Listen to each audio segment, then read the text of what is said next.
హెచ్చరిక జారీ చేయడం ఈ ప్రాంతం నుంచి జరుగుతుంది. ఈనాడు ఈ దేశం ప్రశాంతంగా అభివృద్ధి పదం వైపు నడుస్తున్న సందర్భంలో ఈ దేశంలోకి చొచ్చుకొచ్చి పాకిస్తాన్ తీవ్రవాదులు పర్యాటకుల మీద దాడి చేసి చంపడం దారుణమైన సంఘటన. ఇలాంటి సంఘటనలు పునరావృతం జరగకుండా ఉండాలంటే భారత ప్రభుత్వం కఠినంగా వ్యవహరించాల్సిన అవసరం ఉన్నది.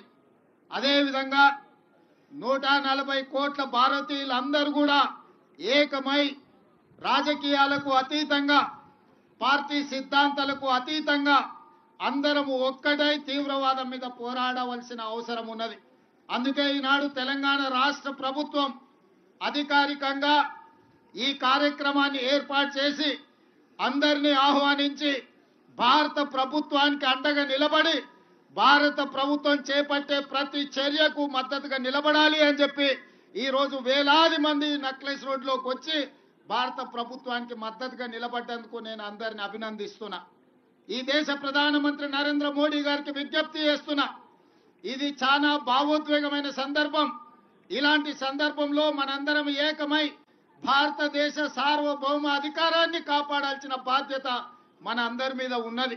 మనందరం ఏకమై తీవ్రవాదాన్ని అంతమొందించి ప్రపంచానికి ఆదర్శంగా నిలబడాల్సిన సందర్భం ఈనాడు ప్రజలందరూ మన వైపు చూస్తున్నారు. అందుకే ఈరోజు ప్రభుత్వానికి అండగా నిలబడి ప్రజలందరినీ ఏకం చేసి మన దేశం మీద జరిగే దాడిని తిప్పికొట్టడానికి దాడులకు పాల్పడి కుట్రలు పన్నిన వాళ్ళను కఠినంగా శిక్షించవలసిన అవసరం ఉన్నది. మీరందరూ ఇక్కడికి వచ్చి సంఘీభావం తెలిపి చనిపోయిన కుటుంబాలకు ప్రగాఢ సానుభూతి తెలపడమే కాదు, ఆ కుటుంబాలకు అందరికీ మనము అండగా నిలబడాలి, ఆ కుటుంబాలను ఆదుకోవాలి. తెలంగాణ రాష్ట్ర ప్రభుత్వం తరఫున చనిపోయిన కుటుంబాలకు ప్రగాఢ సానుభూతి తెలియజేస్తూ ఆ కుటుంబాలకు అండగా నిలబడతాము. మన అందరం కూడా ఆ కుటుంబాలకు ఒక మనోధైర్యాన్ని ఇవ్వాలి.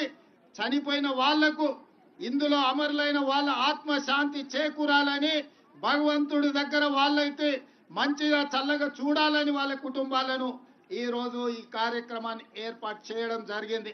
मैं इस मौके पे इस देश प्रधानमंत्री नरेंद्र मोदी जी से एक ही गुजारिश है, ये ऐसे मौके पे जो आतंकवादी अपने देशवासियों के ऊपर हमला किए, ऐसे हमला को हम सब इकट्ठा होकर 140 करोड़ लोग हम सब मिलके मुंह तोड़ जवाब देने का वक्त आए। इसीलिए आप तेलंगाना राज्य से 4 करोड़ जनता और दुनिया सबसे कम 100 देशों का उनके प्रतिनिधि यहाँ पर हाजिर होकर अपने साथ जोड़ के आतंकवादियों के खिलाफ लड़ने के लिए हमको मदद दिए। हम लोग सब मिलके इस देश प्रधानमंत्री को हम मदद देंगे।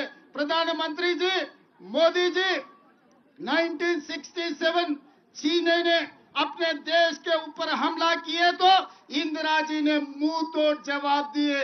उसके बाद पाकिस्तान 1971 में इस देश के ऊपर हमला किए तो इंदिरा जी ने पाकिस्तान को मुंह तोड़ जवाब देकर एक धक्का में 2 टुकड़े किए पाकिस्तान को, एक बांग्लादेश दूसरा पाकिस्तान।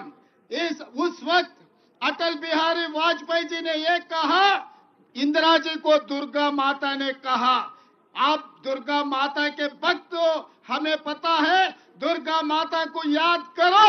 अभी पाकिस्तान के ऊपर जो हमला करना है, जो भी करना है आप आगे करो। आज पाकिस्तान के खिलाफ कदम उठाना है, समझौता का समय नहीं है, मुंह तोड़ जवाब देना है। इसीलिए आप आगे बढ़ो, हम लोग आपके साथ में रहेंगे। 140 करोड़ भारतीय वासियों आपके साथ है।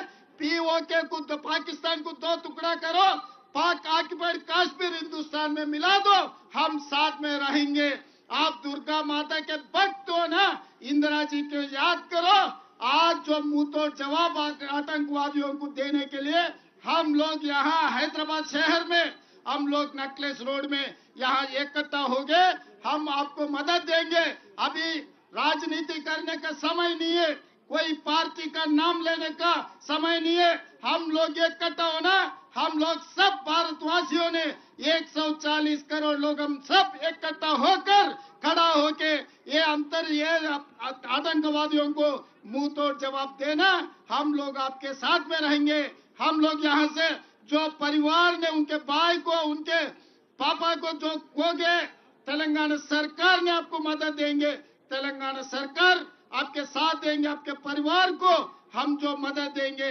इसीलिए आज जितने भी दूर दूर देशों से यहाँ पर प्रतिनिधि लोग आए अपने मदद के लिए, सबको मैं शुक्रिया अदा करता हूँ। सब पार्टियों के पार्टी झंडा छोड़कर सब भारतवासियों बनकर नकलेस रोड में आगे सबको धन्यवाद देना चाहता हूँ। मोदी जी कदम उठाओ, जो मुंह तोड़ जवाब दो आतंकवादियों को। धन्यवाद मित्रों।